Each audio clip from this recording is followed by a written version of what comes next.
Here's a little something called Entryism. This is a method that Marxists, communists, Gnostics, mystics use to affect society and bend it to their will. So check out this video and tell me you haven't seen this process taking place right before your eyes in society all around you. They know they can't conquer, say, physics or law directly. No way.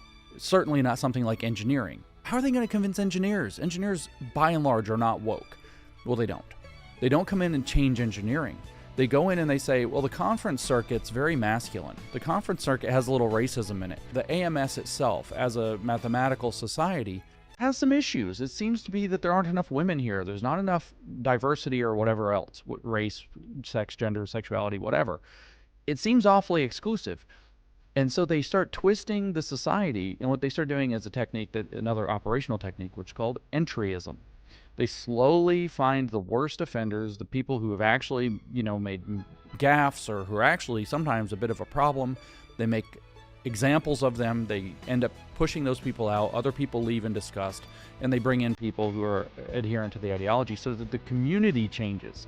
When the community gets saturated enough with activists, which doesn't take that many, a few percent, then they set community guidelines.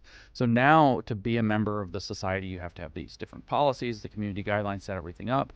They dictate who can be and how they're going to be in that society.